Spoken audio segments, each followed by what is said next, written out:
couple of years ago, um,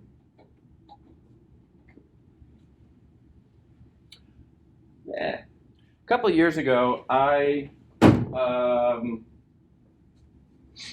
took my two elder daughters, the twins, to see the new Star Wars movie that had just come out. That was the kickoff of this latest trilogy that is now finished. And as a warm-up to that, we went back and we watched a bunch of, not all of them, but a bunch of the previous ones, the George Lucas ones. I had grown up with the earlier ones. I never really saw the second trilogy or whatever, so it was interesting for me too. But I was sitting there watching them, and when you watch anything sort of in succession, especially in a marathon like that, because at this point it takes like a ridiculous amount of time to go through them all. You start to notice things. You start to see, like, I don't remember that when I was a little kid, playing with my little Star Wars figures. But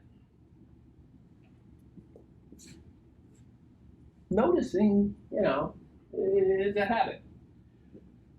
And I started to see that in Star Wars movies, especially the originals, the George Lucas ones,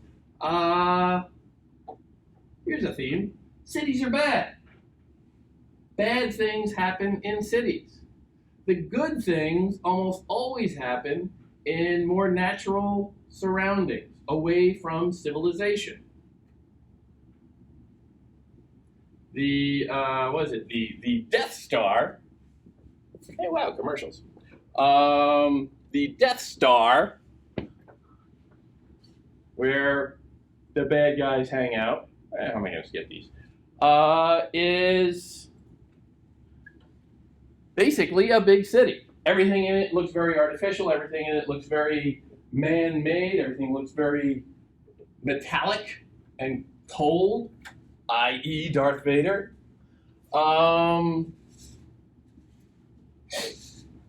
But the hero comes from a desert planet. Very primitive, very natural in its own way.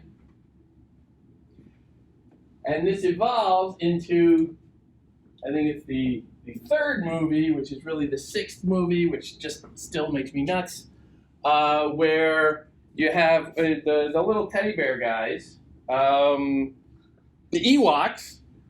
Sorry, I know this stuff, but there's too many details.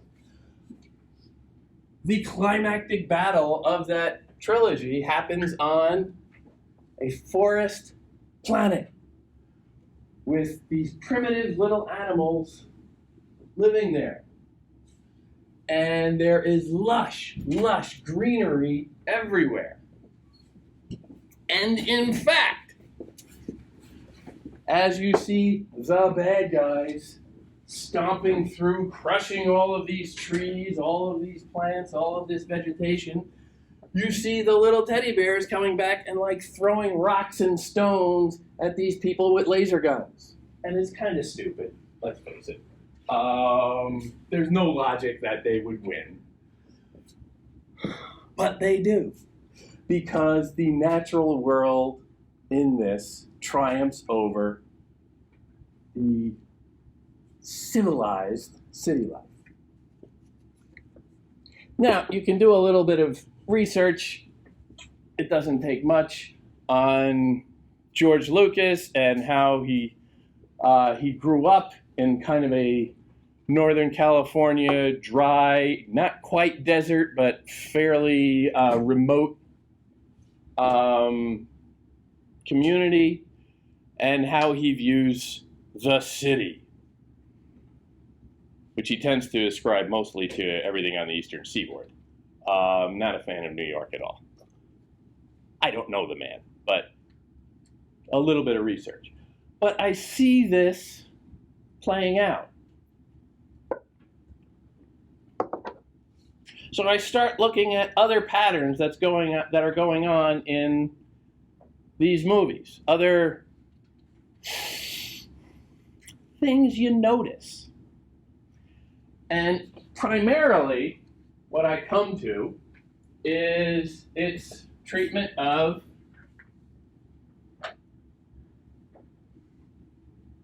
the hero and its notion of a hero. And you have a succession of them, all essentially going through the same things. And this holds true for the three trilogies. The initial one, Luke Skywalker, is this little nobody living on a kind of a wasteland planet who is suddenly singled out with some opportunity and told, you're not no one, you're special. You have a more important destiny awaiting. So he has to leave where he is ostensibly comfortable like everybody else. He doesn't know anything else. He may not like where he is, but he knows it. But the hero is supposed to go beyond that, to go into the unknown. He is called to a higher purpose.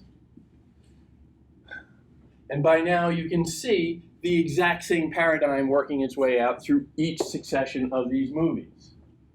Because it's Luke Skywalker in the first three, it becomes his dad in the second three, which are the prequels, and now the most recent one, it's the girl. I can't remember that character. Names are terrible. I don't care about names. But it's always the same thing. The hero has to go and challenge himself by having the courage to leap into the unknown and confront not just the monsters, not just the extraordinary adventures, not just the dangers, but in fact to confront what the hero himself or herself most fears. Those inner demons, these senses of inadequacy, the fears.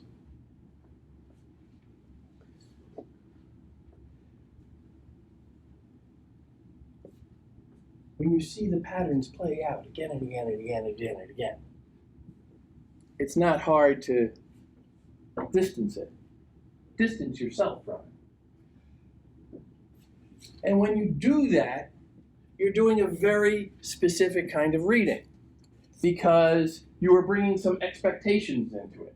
You're starting to say, well, okay, all right, well, the hero just got a visit from, somebody with some advanced knowledge, some old wizard or something, and was told that you have a higher destiny. So now I know he's got to leave somewhere and he's got to do some, extraordinary adventures and gain something, not just, external, but also some internal value.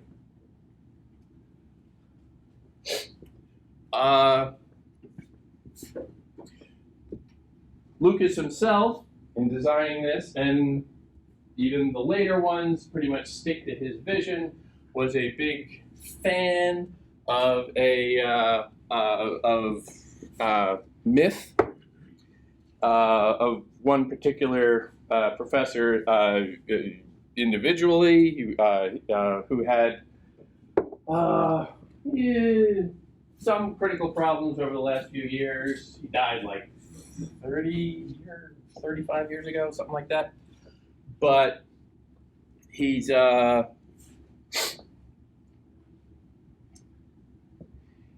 this one model of comparative mythology identifies that a hero is somebody who is called to a higher purpose, who leaves his comfortable surroundings, goes on a series of adventures in pursuit of something external and internal, and then eventually returns to his community in some fashion to give something back.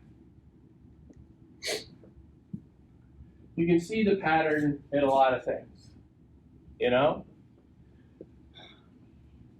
You always hear about in your own lives, well, your parents will lord over you.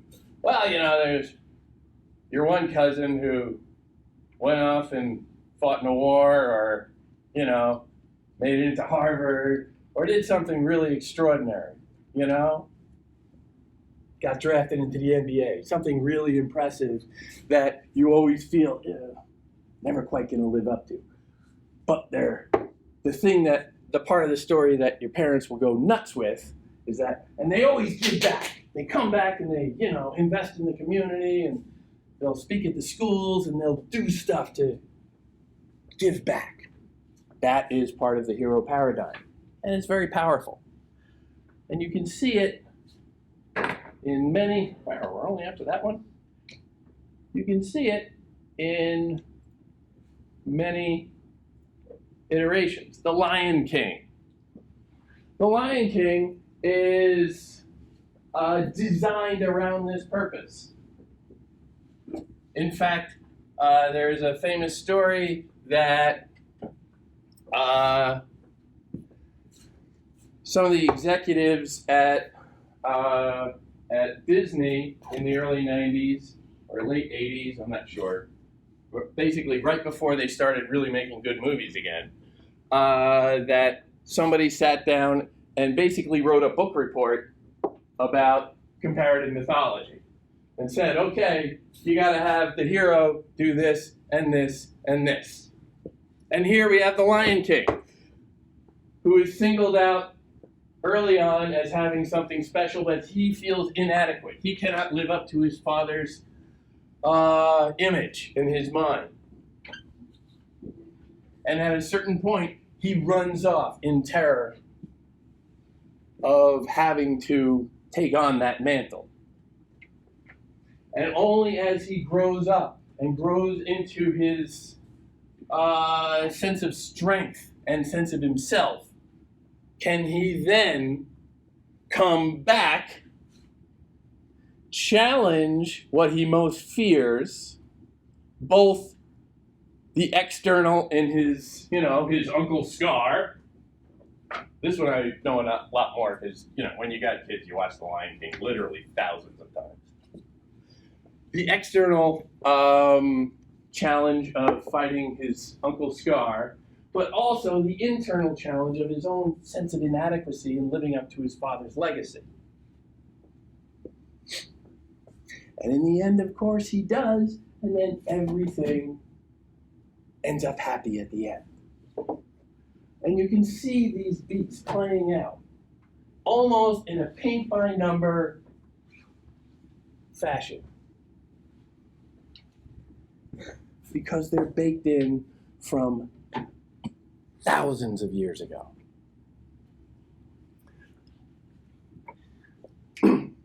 Much of this is predicated on the difference between the hero and the human. The hero needs to be more. The hero needs to be better. The hero is, in many ways, in the early traditions, literally not human in some form.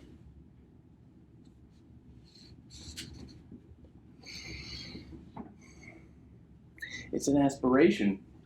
It's something you really want to go and be, I don't know if I've got the stuff to do that. I don't know if I can do that. But I I can try, maybe. That person did. Maybe it's possible.